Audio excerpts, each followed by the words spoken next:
like, what am I looking for? And I was like, a hive, like any sort of red blotchiness. He was like, you look fine. Like, let's go cut the line to the bathroom though if you want to check it out. I was like, no, that's okay. We kept kissing. It was fine. It's like, do you literally have to be like, sorry, hold on, wait, like this was magical, but I'm stopping you right now because I need to ask you if you've had peanuts? I make it a little more sexy. I do have some toxic thoughts in the back of my head.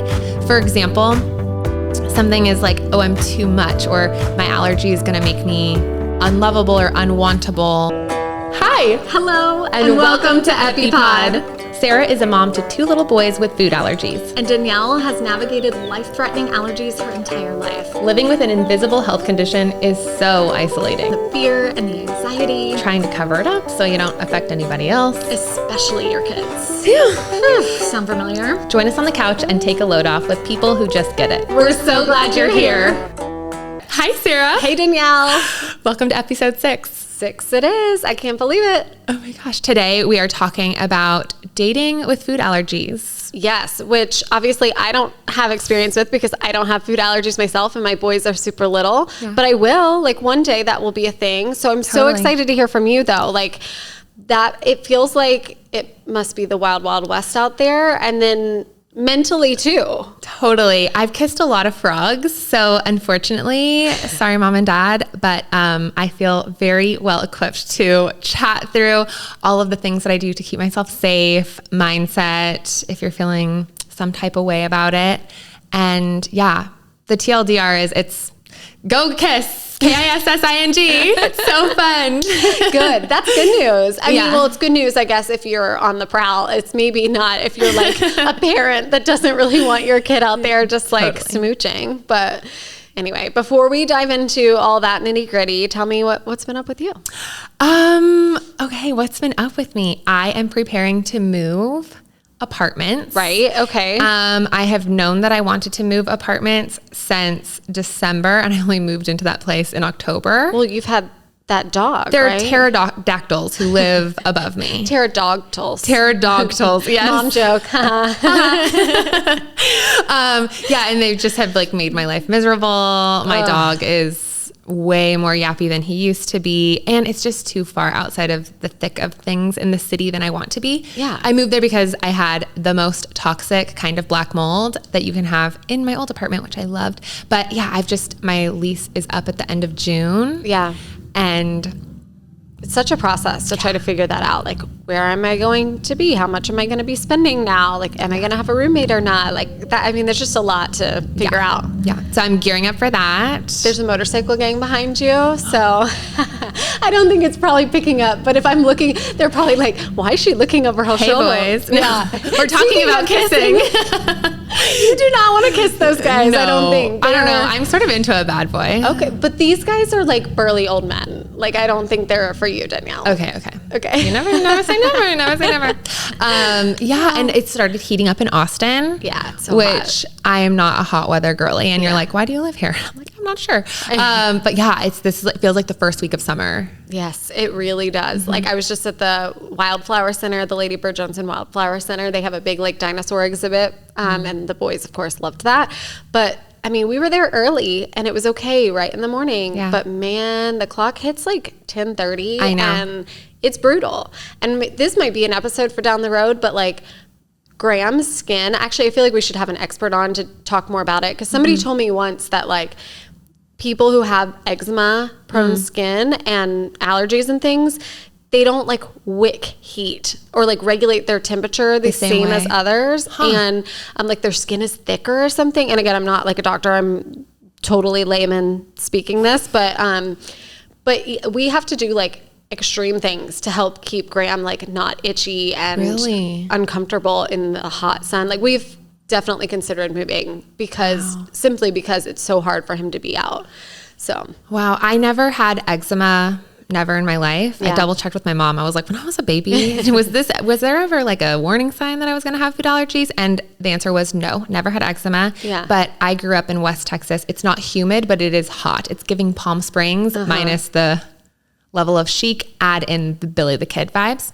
But growing up a horseback rider, I was always in the extreme heat and I never had Or maybe it just wasn't aware. Yeah. But yeah, no, it's the humidity that kills me. And like you were saying, by 10:30, you're kind of done. And right now it's pretty mild, but like will hit in July and August where your day is outside done by 10 a.m. For sure. And that is really hard on my mental health as somebody who likes to be outdoors. Yes. And it's also really hard with dosing. Like you can't allow yourself to get hot like that. Right. So it's a big mental hurdle. Like, do I use those early hours for dosing? Right. Or it becomes an extra jigsaw puzzle expert level. Thankfully, Graham's birthday party, which we had yesterday, was inside. So we didn't have to worry about that. All about it. Yes. The cake. So he turned 6, right? He turned 6. Okay. Graham turned 6 a couple days ago. Yeah. And we had his birthday party. This is his first like big kid birthday party. Mm-hmm. So he, typically we would have backyard get-togethers because it was just easier allergy-wise to control everything and have people just come to our backyard. We'd have like a slip and slide or, something like that to make it super fun. And he was always okay with that. Mm-hmm. But now, all his friends are having parties at the climbing place, the bowling alley, the, kids play place. And he really wanted that. Yeah. But of course, that's really difficult because they all serve pizza. Yes. And they all have Reese's. Ice cream, candy of all kinds. And I'm like, this is my kid's birthday party. I don't want to be like stressed out. I'm stressed out all the time going to public places. Like, I say stressed out. We've totally learned to manage and I'm way less stressed these days. You're like, I'm already hosting a party and all these kids. I don't need to now have the allergy factor on top of that. Yes. So I was like not super excited about it, but then I was like, you know what? He has so many times in his life where he's like had to take the other option or had to do something different. I'm like, I'm giving this kid a freaking badass birthday party. I love it. And we're doing it. And so of course though, like I'm a frugal franny. So I was like calling around to all the places, asking allergy questions, but also like $800? Absolutely not. Danielle, to play for like 2 hours in some of these places, it's like, and you only get to invite 10 people and like have the room for like 30 minutes and then the play place for an hour. And they're like, that'll be $450. I'm like, for an hour and a half? Are you kidding me? That's wild. And some places, I think in like, New York and like other places like that, it's probably more like $700-800. No, thank you. I'm not doing that. But anyway, I found a place. Your eyes are like shocked. Yeah, it's like robbery. And then everyone else does it, so these parents feel pressured, to do it. And it's like, aside from the parents feeling pressured, it's the kid. The first time they're experiencing like social pressures or like realizing they're different. I go to a birthday party every weekend at these places. How come mine is in my backyard? Right.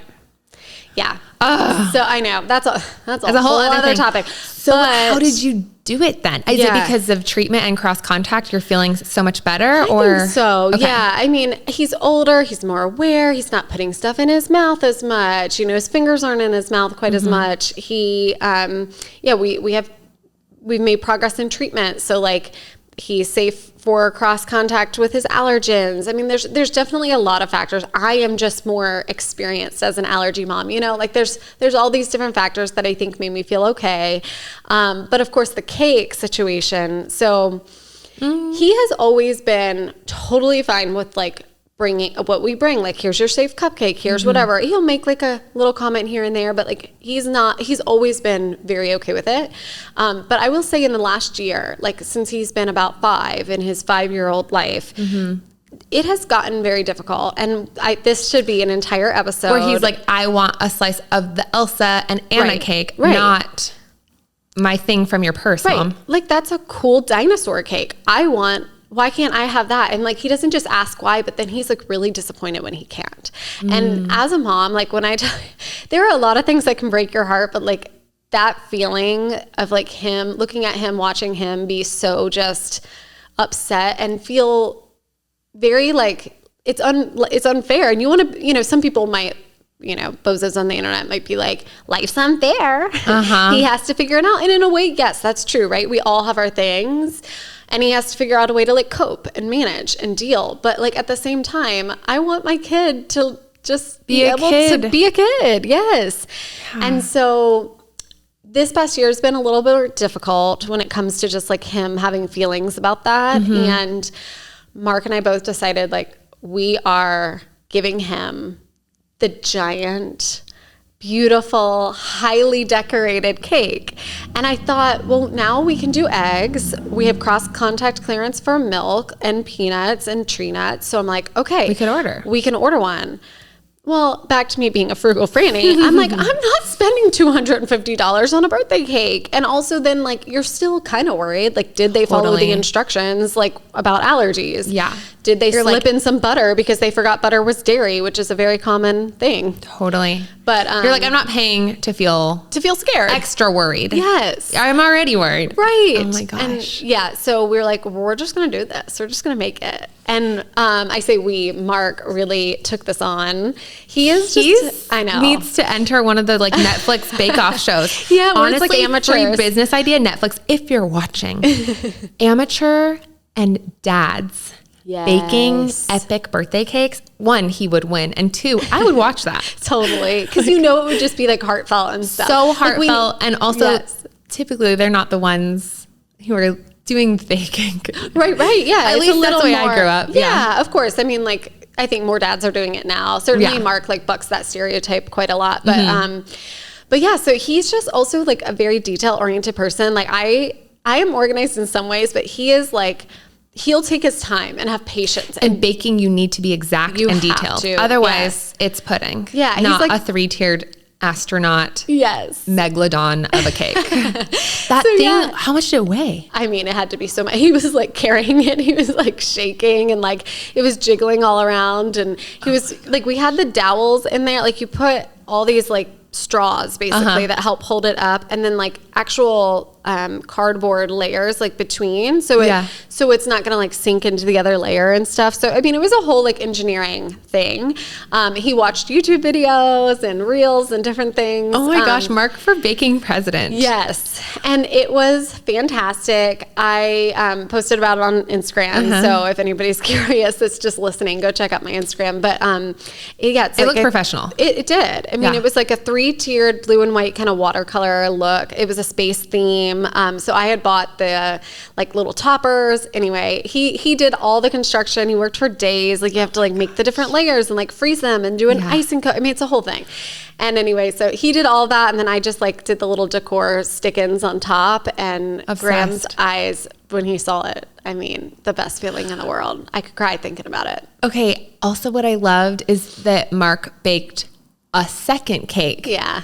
For one of Graham's friends who has a wheat allergy. Right. And it looked same decorations. And that little boy got his own cake. His own huge cake. Yes. Wow. I mean, Graham has always been that kid, right? Yeah. He's always the one that like, and I have amazing friends who have, for the most part, if I know them, like really personally know the friend, like they are going to Whole Foods and picking up a safe cupcake where like, it's not the same thing, but it's like it's a nice thing, you know? It's a nice gesture, of course, but like it's a nice cupcake. Yeah. And but sometimes it is smaller. It looks different. It's not glitter with the unicorn spilling out the 3 sides. Yes. And so, anyway, I just like, I think to quote Mark, I'm trying to see if I can get it right, but he was like, I'm not having any other kid deal with this shit. Like when I said something about it, he's like, well, I'm not putting any other kid through that shit. And I was like, gosh. Yeah, I'm with you. Like, we're not going to have a birthday party and then have a kid not feel like super special and included. Yeah. And we even thought about making like the 3rd top tier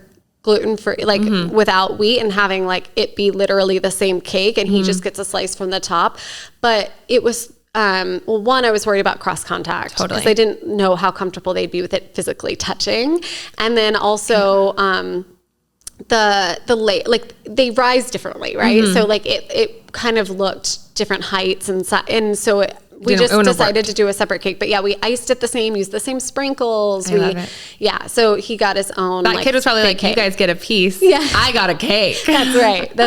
He was really excited. So. That is so lovely, Sarah. Yeah, it was a really, really great day. I am so happy for you. I'm so happy for Graham. I'm so happy that Mark's experiment turned out so well, because you just never know with those projects. It could have gone wrong.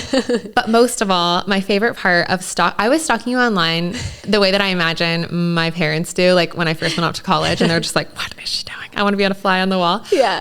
I loved seeing your wine pour. Was like, they poured it as if they were pouring a beer. It was like a wine glass, and it was like almost to the top. Yes. And I laughed so hard out loud to no one but my dog and to hear in the apartment, because I was like, whoever poured that, no, they don't know that she's a food allergy mom, but like they were looking out for that food allergy mom. Yes, they were. It was like I needed it. Like there was so much build up to that moment, and then they bring the glass over, and it's like a half of a bottle poured into this like giant glass. I'm obsessed. First of all, those kids' places know what they're doing when they serve alcohol. It's like they're gonna get some business, because to sit in those places for hours and like all of the stimulation, like the lights, the yelling, the blood, it's like, oh my God, I need a glass of wine.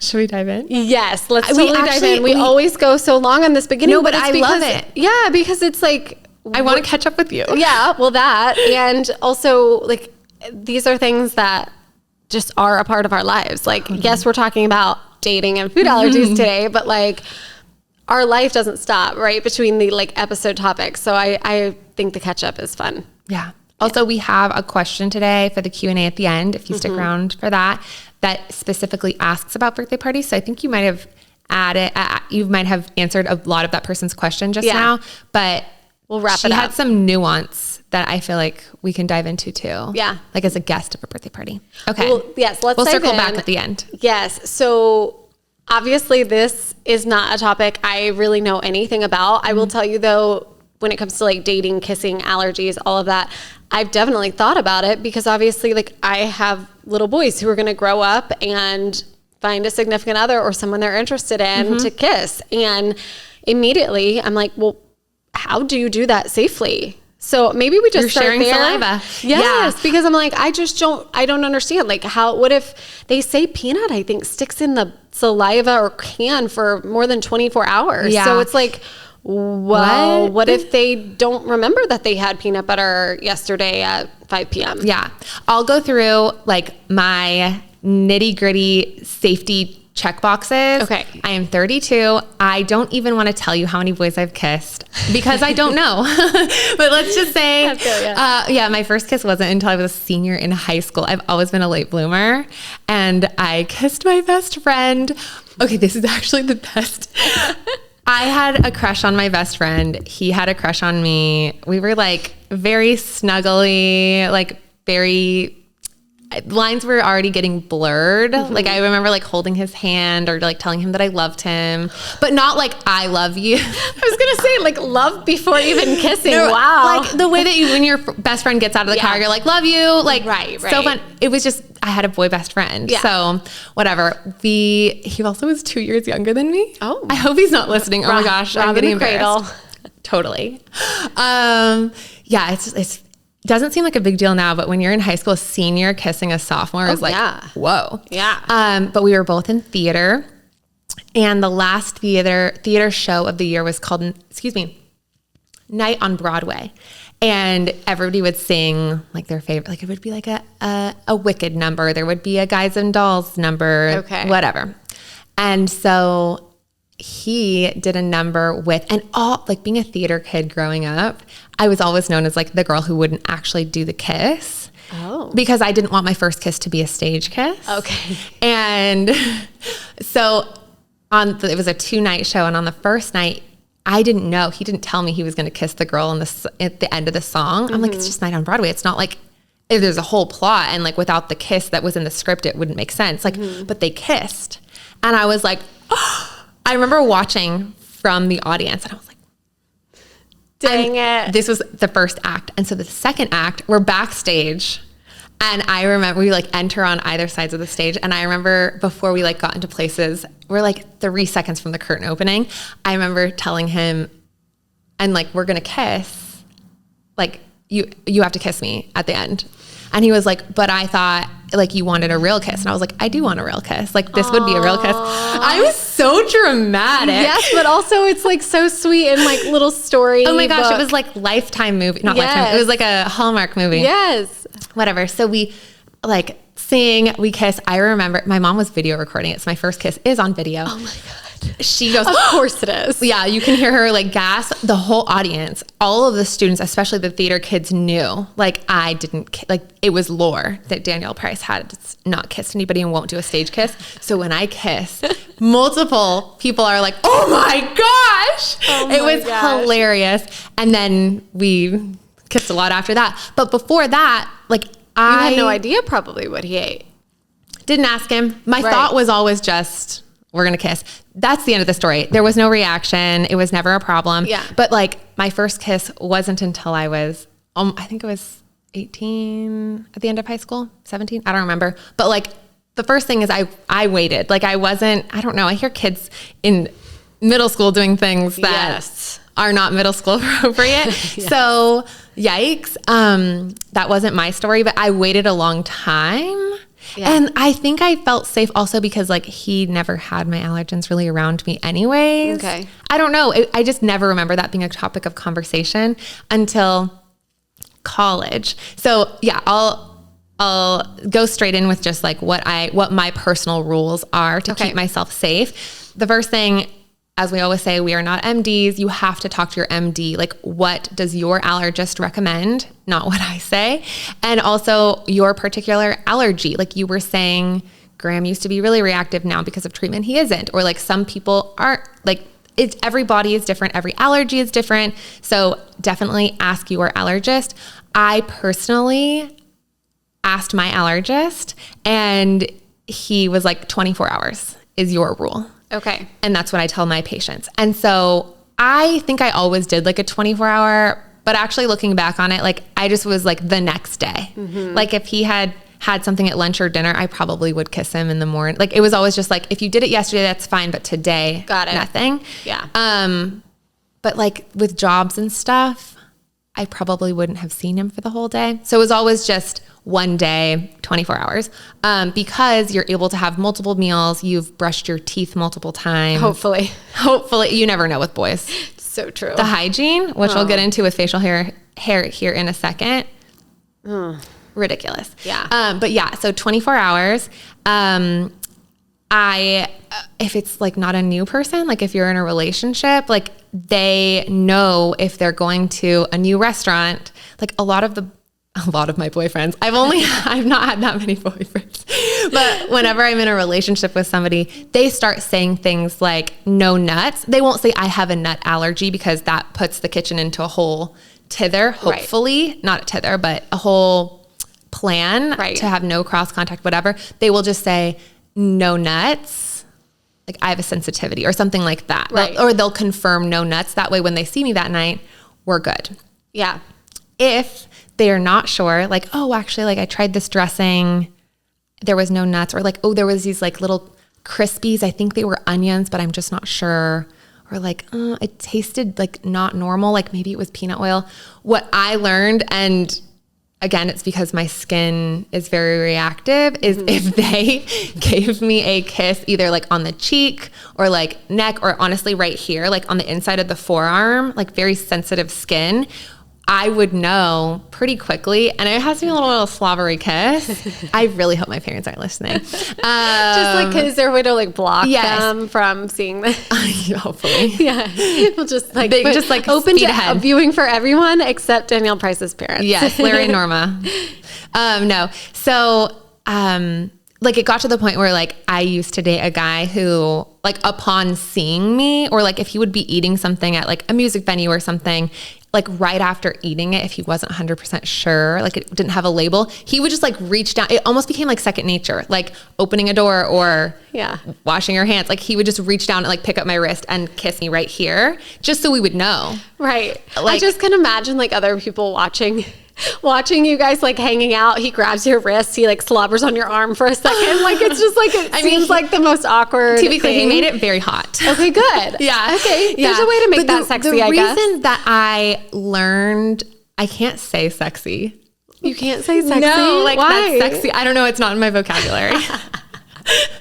That is so funny. Now I'm going to make it a point to use it as much as possible. Oh my God. Like when people are like, ooh, that dress is so sexy. I'm like, what?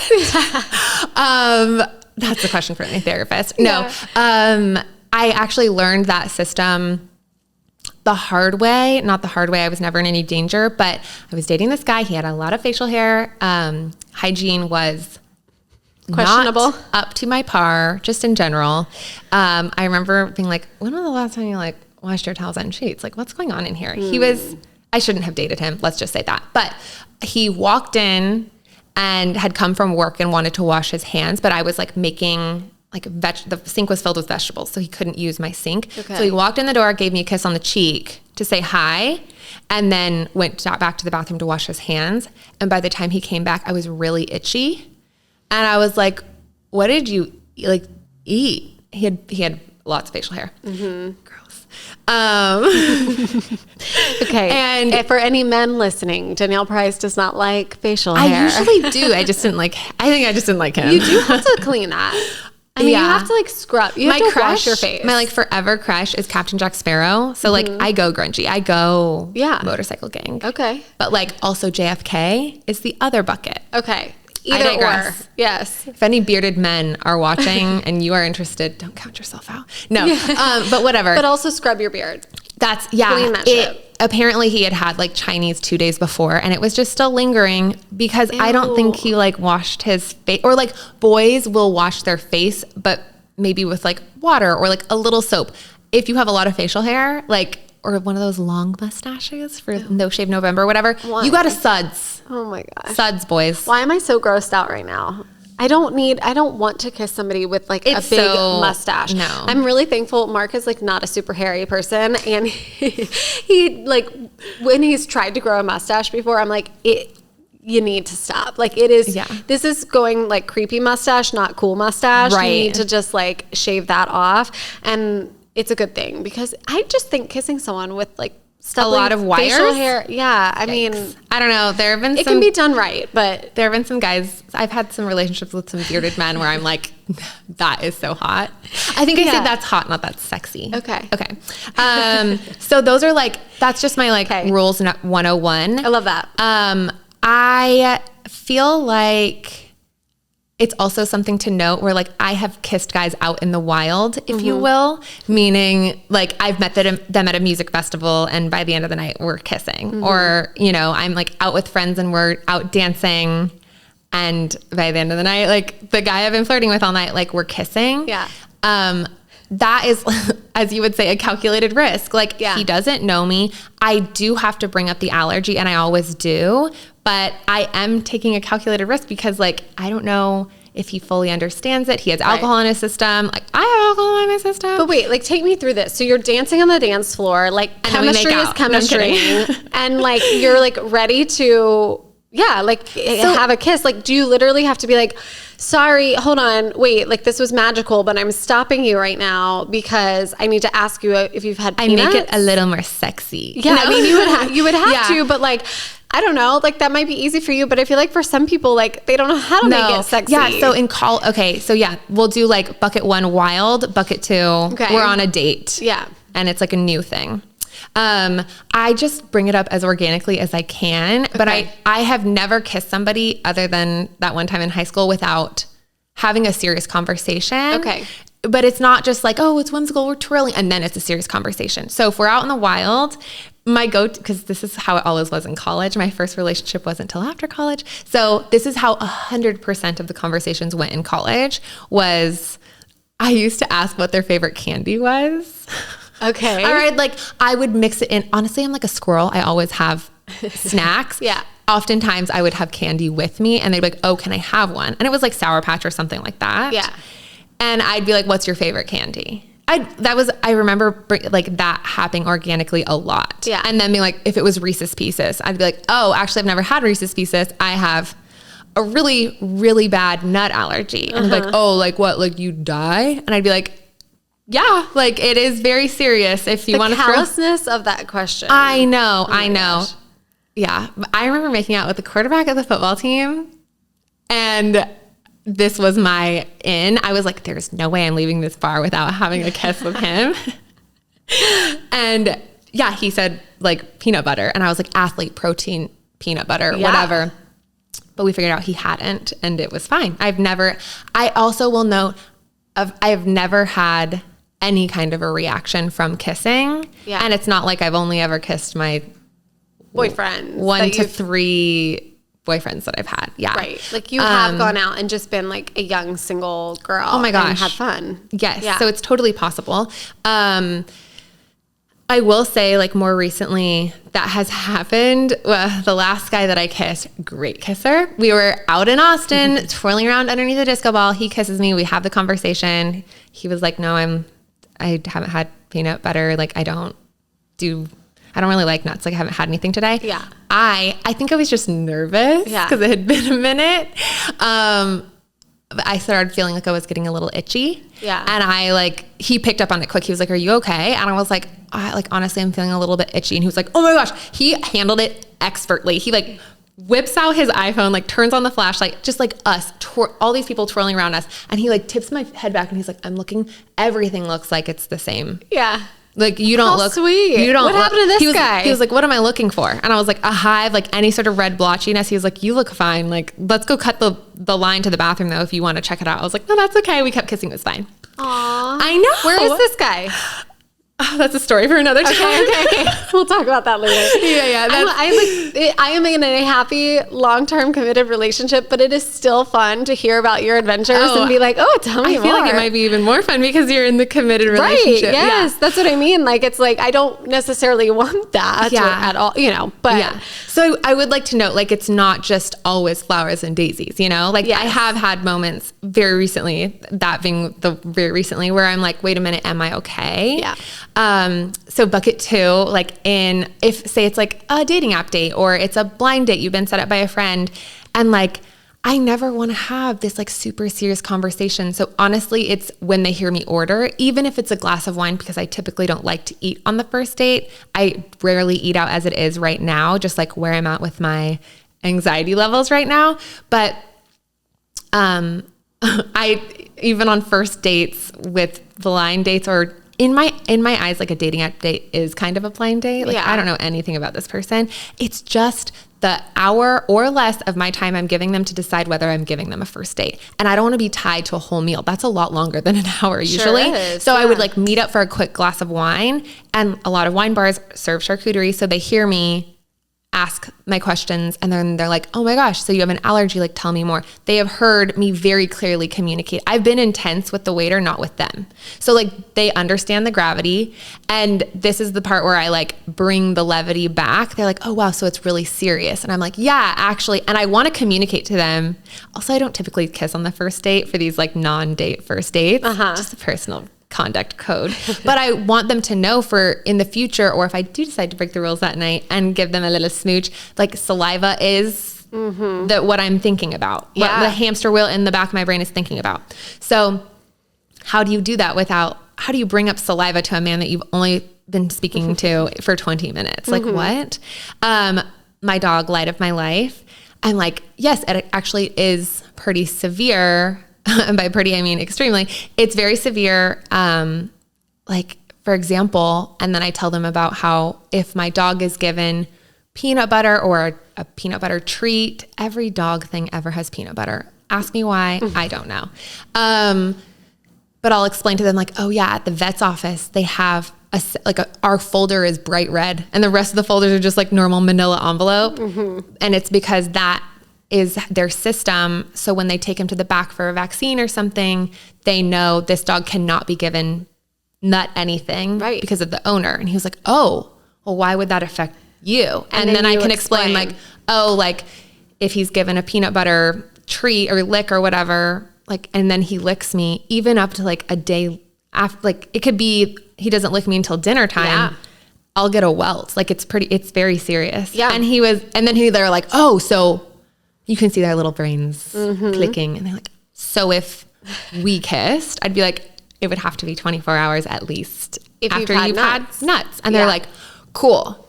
And then you can see their wheels ticking again. What did I have for lunch? What did I have for breakfast? They're like, oh, I had almond milk in my coffee this morning. And I'm like, oh, almonds are the one nut that I can do. And they're like, great. And I'm like, great. I'm still not kissing you. But or if you're not into it already, you can be like, oh yes, no almond for me. No.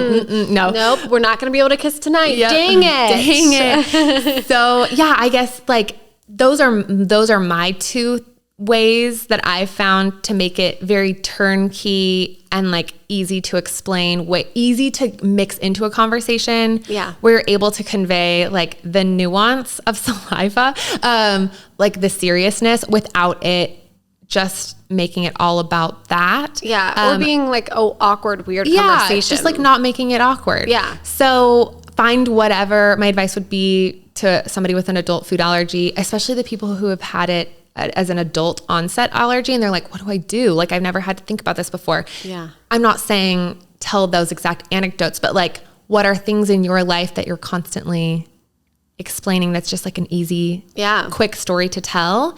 And then something else I will say, it's hard sometimes, like they are trying to show interest in you. They're doing it out of trying to care about you. And I have run up against this problem with friends too, where like they just want to keep asking you questions. Oh, tell me more. Oh, tell me more. It can easily take over the whole date. And then it's like the Danielle and her food allergy conversation versus like a date. I want to know more about him. Like I want to decide whether or not I want to go out with him again. Right. So I just throw in like a quick, like if I give him the opportunity to ask a couple of questions. Like I'm glad that he is curious. Right. But then I'm able to just be like, you know what? Like, thank you so much for caring and asking. I actually like talk about it all day long. So, or I actually I have a food allergy podcast and I talked about it all this morning. Like I want to talk about anything except for food allergies. Like, tell me about your dog. Like just turn around the situation. And it doesn't have to be sexy. Oh my God, I've turned into my mother. Oh my gosh, I've turned into my mother. It doesn't have to be not awkward. Like you can just state the facts. Like, I don't want to talk about this anymore. Like, it's not fun for me. Like there's so many other more fun things to talk about. And that's how I handled it with friend conversations too. Yeah. It's just like, thank you so much for caring and being curious. I'm actually like tapped on talking about my weird health things right now. Yeah. What are you going to order? Like switch up the conversation. Yep. Yeah. So those are like my very broad strokes safety check boxes that I follow. I will say, I want to acknowledge that it's something that it's not just all hunky-dory fun and games. Like I do have some toxic thoughts in the back of my head that I know just from my DMs with certain food allergy people are a natural thing to have. For example, something is like, oh, I'm too much, or my allergy is going to make me unlovable or unwantable. Yeah. Or like somebody's not going to want to get married and have kids with me because I have this thing that's going to take more attention. And I don't ever think of myself as like, oh, have a disability or I have special needs, but like I do have a disability and I do have special needs. I don't know how it clicks in my brain differently, but I'm just aware that this is going to affect what they eat. This is going to affect their time. This is going to affect the restaurants that we're going to maybe have to get up and walk out of after we talk to the manager and they're not taking it seriously. Like this will affect their life and it has my relationships. So I'm like, oh, like, so I'm less desirable of a person. And like, that's the toxic thought, like talking in the back of my head. But the truth is I have no guy, whether it's bucket A of guy on the dance floor or bucket B of a date or a full-on relationship. My food allergy has never dissuaded a guy with a crush or a guy who sees a future with me and we're trying to see like, do we want this for the long haul?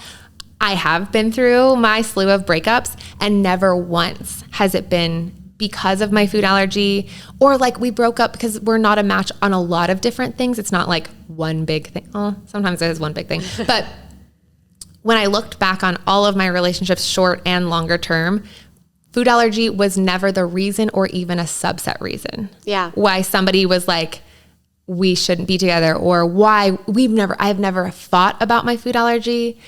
I have never, so it's just like, it is something that is in the back of my mind and that is sad and that is a toxic thought and like I have cried over before. It is not all hunky-dory.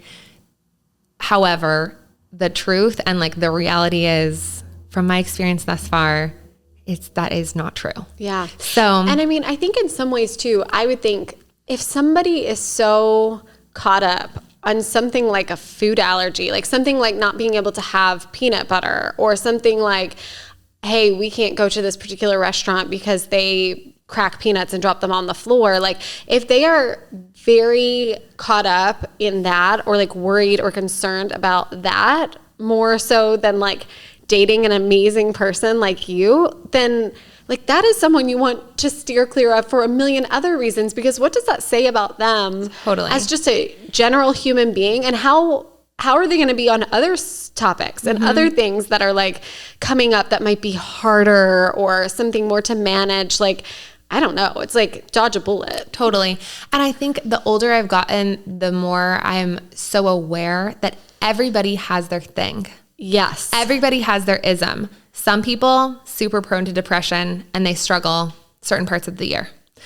Other people, they have diabetes. They have to also carry on medication. Some people have terrible illnesses that they've had to go through really serious radiation, et cetera, treatment for. Like the older you get, the more you realize with big life events that we all have our things. Some people are just like emotionally unavailable.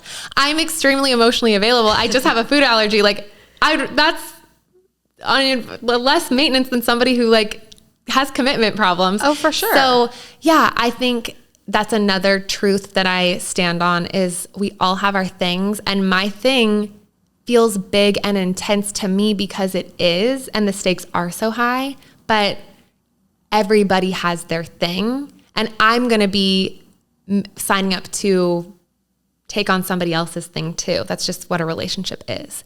I will also say that every time I've like really liked a guy and it's about to like, you know, on the seesaw tip over to like just hanging out, air quotes, to like, oh, this is my boyfriend. And something happens where I'm like, oh, like, is this going to be annoying to them or whatever? I'm just such an independent person. Being an only child, being so self-sufficient. I've always been a doer. Like as a child, my mom said that I would become livid if she tried to open my McDonald's Happy Meal toy. I would chuck it if she handed me the toy as a toddler. Yeah. I wanted to open the bag myself. I'm hyper independent. And what I've also learned through several relationships at different stages is people genuinely take such delight in being able to help. And being able to be there for you and showing up for you. And that goes for friends too. Like if I'm ever worried, like, am I being too much for my friends? And I have sometimes voiced that to them. I'm like, I'm so sorry that like we had to leave the restaurant, or I'm so sorry like that my anxiety was so high today that I didn't feel like eating. And they're like, you don't have to apologize. I don't care. Like I didn't even notice. That's fine. Again, and if they're real friends, then like, of course they won't. You know what I mean? Like if I love someone and you're my friend and you're struggling, or we need to do something different to make it safe or better for you, I mean, I wouldn't think twice, you know? And I would hope that people would do the same for me. Yeah. And like, I have the best friends in the world, and it has gotten to the point where they're like, are you good? Are you feeling good? Like, are you feeling okay? And I'm like, we have a pact. If something is going on, I will say something.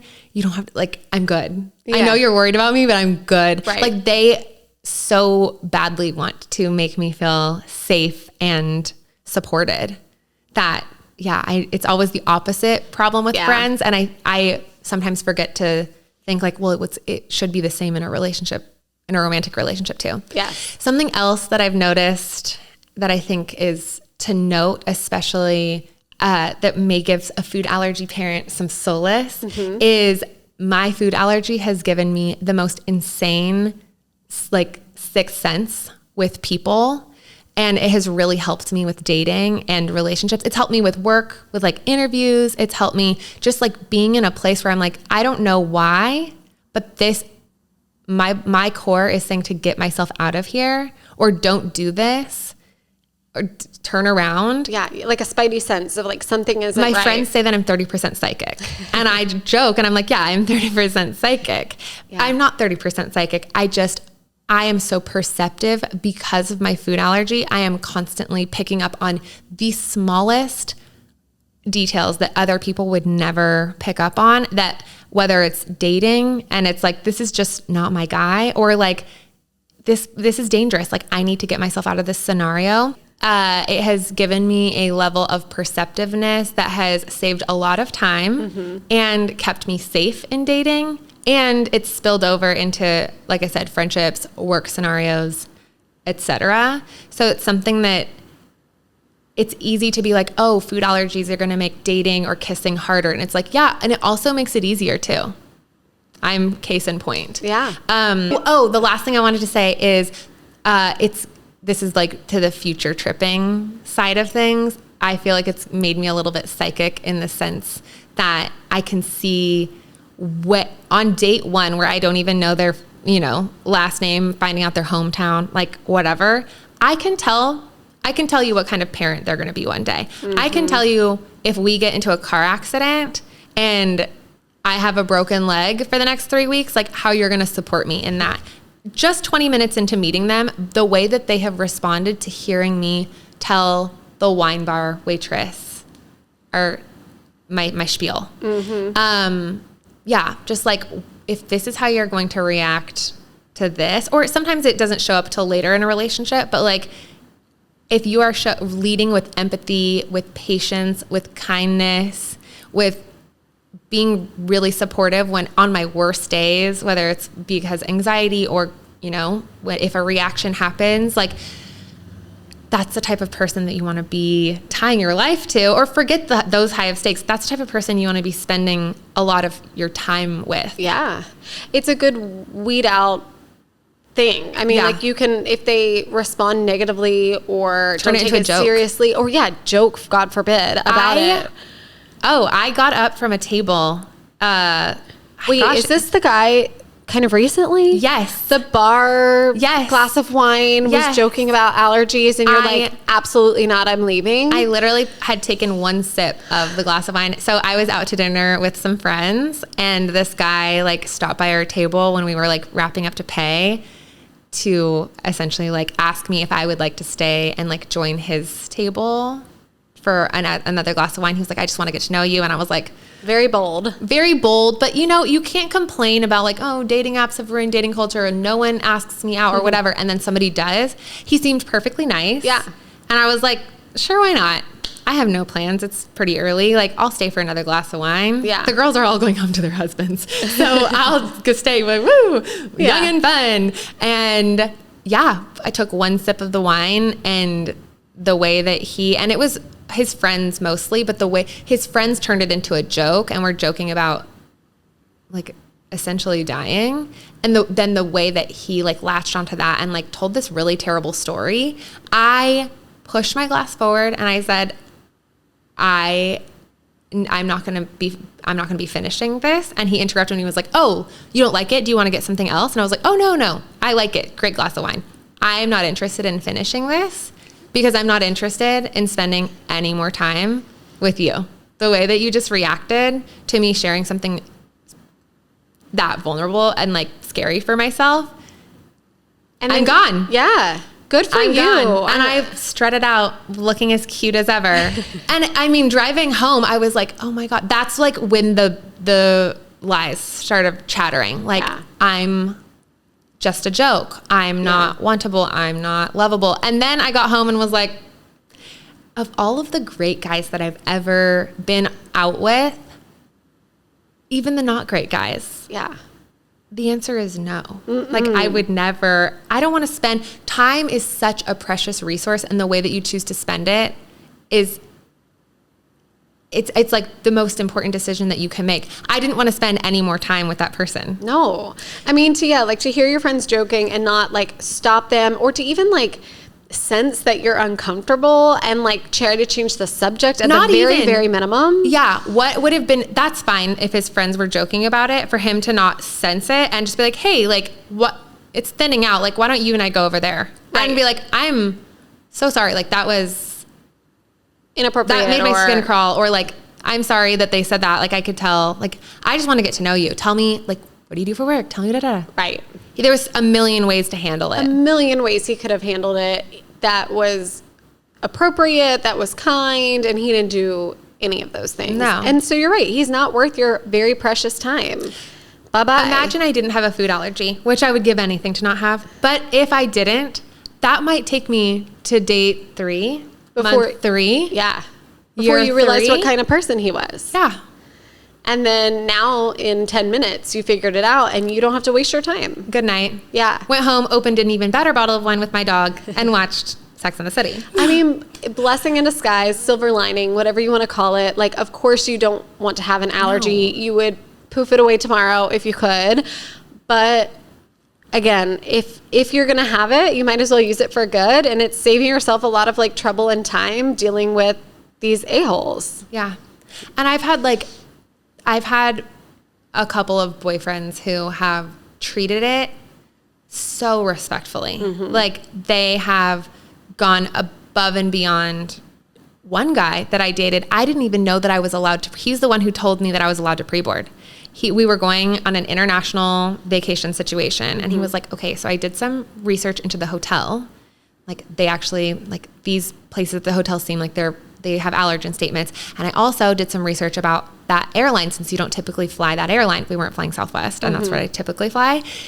And apparently, like, you can pre-board. And, like, I think we should bring wipes to wipe down the seat. That was the first time I had ever wiped down the seat, ever pre-boarded, ever anything. And I remember my parents being like, don't coddle her. Like, don't treat her like such a baby. And I remember after, like, sitting down, wiping down the seat, and just feeling so protected and thankful that instead of me being like, it's no big deal. Like, I had never researched it. He's the one who researched it. That's awesome. Yeah. So, I mean, we're not together. Yeah. But other issues can be there. it's all to say, like, it's easy to say food allergies make dating harder, but there have been such beautiful moments where it's like, actually, food allergies have really taught me some valuable lessons about myself and what kind of person I'm looking for, and what type of people I want to surround myself with, just as a community in general. Yeah, that's awesome. And it's good for me to hear that, to think like there are going to be people out there who don't care that my boys have food allergies. They're just going to love them for them. And it's just going to be their thing. Yeah. Their thing that they have, this one like extra thing that they have to think about. And their families too. Like, I remember the first time that, oh my gosh, I have never liked a boy the way that I, to this day, liked this one guy. And he was like, I really want to introduce you to my parents. And I'm like, what? Like, major step. Yeah. But I was like, whatever. I love meeting new people. So he was like, we want to, like, we always do like family happy hour on Fridays. They're doing it at the house. My mom's going to make X, Y, and Z. And already he could tell I was like probably wouldn't have eaten it to be safe.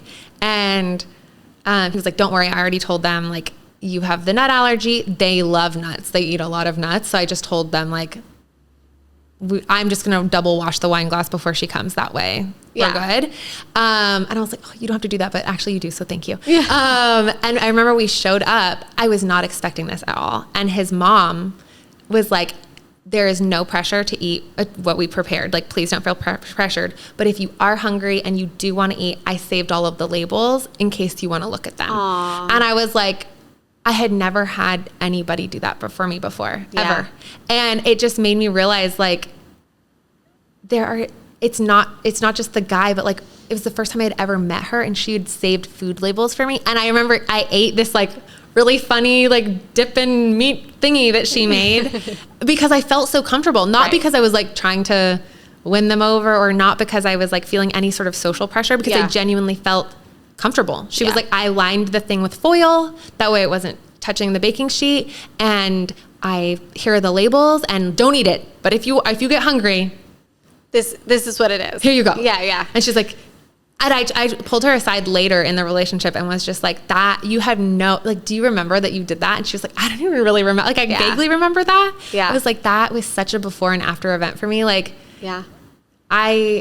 sometimes the littlest things are actually the biggest things to people. And you don't always know, like, how much somebody is being, like, impacted by something or struggling with something. And when people go out of their way or do something even as small, in quotation marks, as that, I mean, it can make a world of difference. It can alter, like, a path in somebody's life. And I think I've had people tell me that learning about Graham and Ethan's allergies, or like learning just about how I have to like manage and deal with things as their mom has positively impacted them. That like they feel better for understanding food allergies, even if they don't have to deal with it on a daily basis, because it's just like, I mean, for lack of a better way to say it, like made them a better person. Like they're more understanding, they're more empathetic. They are like realizing that there's something different outside of their own little bubble and world that like other people have to manage and struggle through.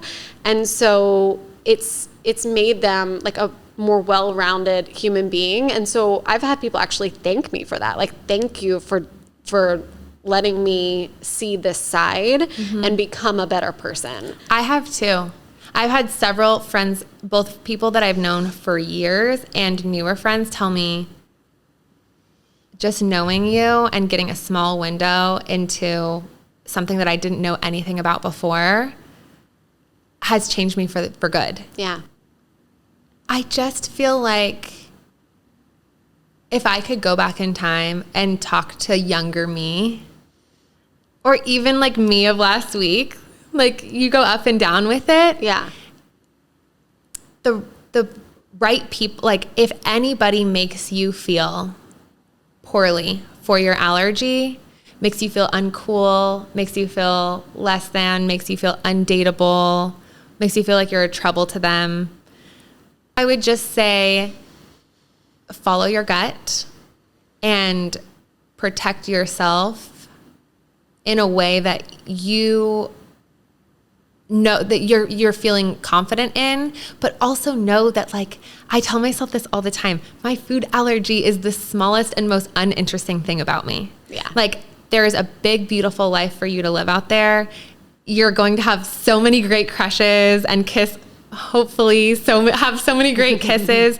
And like the food allergy part, it's just sort of like the tip of the iceberg. And once you take care of housekeeping, it's all fun from there. Yeah. So yeah, just protect yourself in a way that feels good, but don't hyperfixate.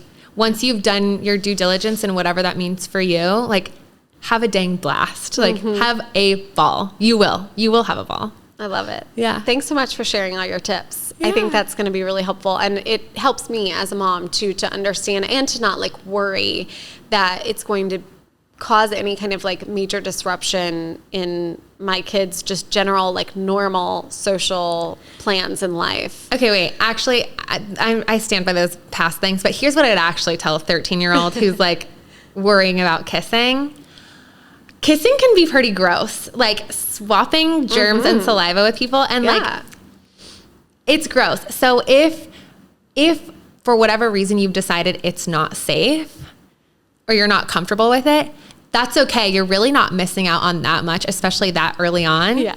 And if you're like, this is advice to me from me, is if for whatever reason it's too loud for me to have a conversation with them or I just can't, the good ones and the right ones, it's going to be an even better kiss on the second date. Yeah.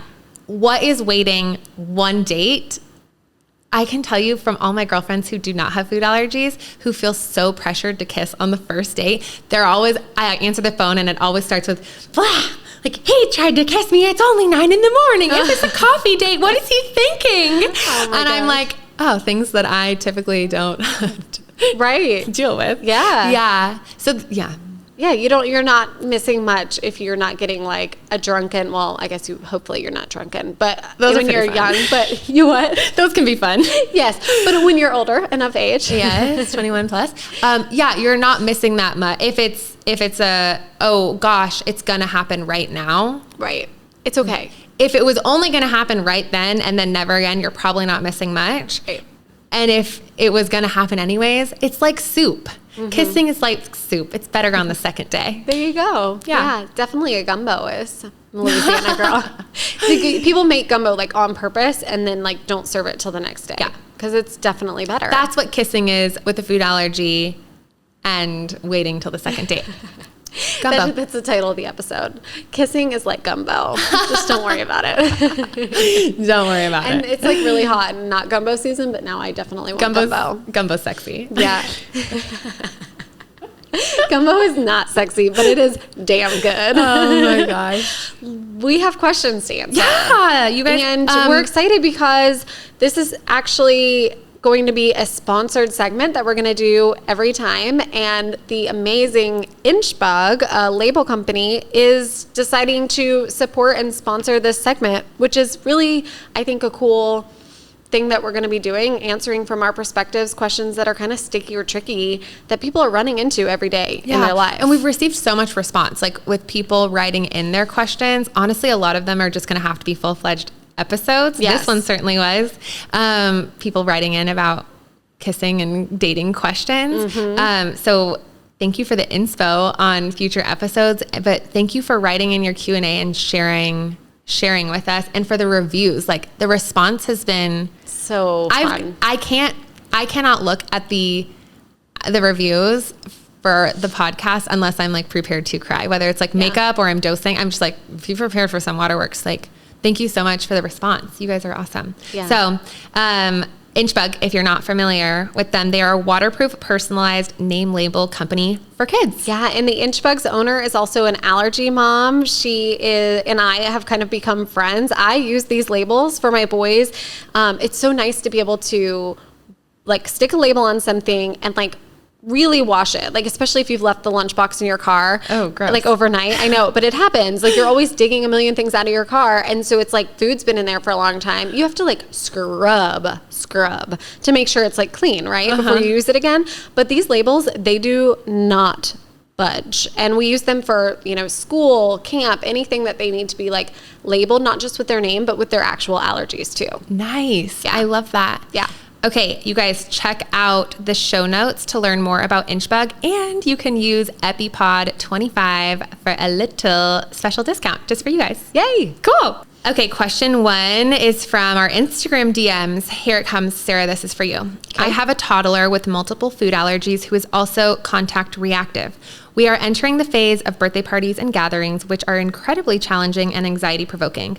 My child's safety is the most important, but I also struggle with interfering too much with another child's celebration. I'd love to find a polite and non-intrusive way of collecting information from the host to gather whether it's a safe risk for us to attend. How could I recommend hand washing after eating at someone else's party? I want my son to feel included and to start learning from an early age how to manage his allergies with other kids. Do you have any other tips or suggestions on how to manage these events besides having the necessary medications, wipes, hand soap, of course? That's a great question. If it's a close friend, right, they usually already know. And so it's a little more comfortable to like contact them and be like, what's on the menu? Hey, yeah, what are you serving? Like, absolutely no pressure. We can bring our own stuff. I'm just like, would love to make it similar to what you're having, so that way my kid feels super included, you know, like something like that. If it is somebody who's just like in your kid's class and you've never met this person before, it does get a little more, you feel a little more awkward. Like you're going to be intrusive, like she was saying. Or just like asking too much, or like you're about to be a burden, you know? I can totally imagine that. Yeah, but at the same time, like, I think about it, I always flip it, and I'm like, if somebody asked me these questions, like, would I think it was weird, or like, would I be like offended, or like any kind of anything if somebody was like, hey, I have this thing, what is on the menu, or what is the plan? Like, I'd be like, no problem, like, here's the information, you know? Yeah. And of course not everybody is like kind and gentle, but like, for the most part, I think people are. And also, if they're like an a-hole, do you really want your kid playing with their kid? But yeah, either way, like, I usually just send, like, I'll reach out to the number that is listed on the RSVP, and I'll simply send a text message and say, like, hey, we would love to come to Joey's party. Can you tell me what you're planning to serve beyond cake? Or like a birthday treat, so that I can figure out if it's like something that's safe for us, or if I need to bring something. And normally it's pizza, right? Which is not safe for us. And so when he was younger, it definitely depends on age, right? So like when Graham was 2 and 3 and maybe even 4, we would do something like ask them. And again, they don't have to. I would always preface with like, Totally no worries if not. Curious when you're serving the pizza. Like that would be my follow-up question if they were like, oh, we're having pizza. Be like, oh, okay, do you know, are you going to have it like at the beginning of the party, or are you planning to like let the kids play and then do pizza and cake after? And typically it's that way, right? Like typically they're going to like let the kids play and then do the food. And so I ask them that. And if they're like, yeah, we'll have the pizza later, I would say, like, okay, great. Thanks for letting me know. We'll probably take off before then. And so this was, again, when my kid was little, it was a little hard to like manage that he wasn't going to like put his fingers in his mouth after he's touched something. Like it was just a little harder to manage life. And so we would do that. Like I would bring him for the first hour or so of the party, and then I'd be like, okay, Graham, let's go get like some treat at home, or like, okay, it's just time to go. I think again, age though changes that, right? 2 years from now, that same scenario might break his heart. So it's always like you just kind of take it time by time, experience by experience. But in my experience, people have not been particularly rude or like offended by just simply asking what's on the menu. And that's where I start. I usually say, hey, thanks so much for inviting. Graham would probably, or Graham is excited to come. He has severe food allergies. Just curious what you're planning to serve. No need to make anything special for him. I just want to make sure it's a safe environment and that we have alternative treats or options for him. And I don't know. I don't know that was the most helpful response, because it really does depend on so many factors, but that is how we handle it. And then, I would say I don't really ask people to wash their hands unless like it's just a really either feels super dangerous situation, or if, I don't know. And I think if it was super dangerous, I wouldn't have gone, right? Totally. Like, I don't know. And if I'm close with the people, if it's an easy access sink situation, I would do it. Otherwise, I would say, if you're at a random park, you're not generally asking the random people at the park to do X, Y, and Z. True. And you still go to the park, right? Or like you're at the mall and there's a carousel, like you might wipe down your own individual carousel, but you're not like going to the carousel people and saying like, can you sanitize, or like have all these people before they get on the ride wash their hands? Like, so you're not doing that. They've all had ice cream and pizza before coming here for sure. Yeah. So like, if I'm not doing it, then I don't feel like I should ask the party people necessarily to do it either. I'm just going to treat it the same as if I was in a public place. Yeah. Maybe that's what I should have said from the very beginning. I as an adult, I do the same thing. Like this is all, I don't like go into the nuance because I'm not a child and don't put my fingers in my mouth generally. But like I had a birthday party that I found out, I don't know, again, 30% psychic. I have never done this, but I called and talked to the to the restaurant that were getting catering. Yeah. The tacos had peanuts in them. Literally. Tacos. And you're like, what? Why? And it was a huge birthday party, like over 100 people. Yeah. I knew I'd be like meeting, touching hands, hugging. And I had something else I would like kind of double booked, but overlapped them, where like it was going to be a longer day. I decided I'm not doing that. Yeah. I don't want to do that. I don't want to touch where it's a ton of finger food, and I would be fine. I'd be safe. I'm not going to eat it, of course, but I may walk away with some hives and that might spike my anxiety. And I just decided for where I'm at right now, the type of dosing week I've had, and I have plans on top of this, I just can't go. Yeah. I'm choosing not to go. Okay, Danielle, the second question is for you. It says, I am starting immunotherapy for tree nuts soon, but I am also about to turn 21 and would like to be able to experience an alcoholic drink. Am I able to have alcohol while doing OIT? I tried to Google, but there is so little information on the concept. Also, if you have anything to help calm my nerves about OIT, it would be appreciated. Thanks. So obviously first go back and listen to the episode OIT 5, because I feel like you talked a lot about OIT, but specifically alcohol and allergies, and also alcohol and OIT. Yeah. So alcohol, there are plenty of mixed drinks with some kind of a nut. It could be like, I've seen walnut bitters. I've seen peanut butter whiskey. I've seen like peanut butter beers.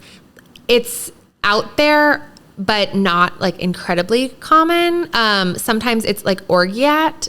I'm not sure if I'm saying it correctly. It's like an almond something. Yeah. Yeah. There's, or Curacao something. Oh, like Mai Tais are known for having tree nuts. So I would say if you're intending to have a mixed drink, a cocktail, definitely do your due diligence about speaking to the bartender and asking what is going in that cocktail? Mm-hmm. What has it touched? What have you touched?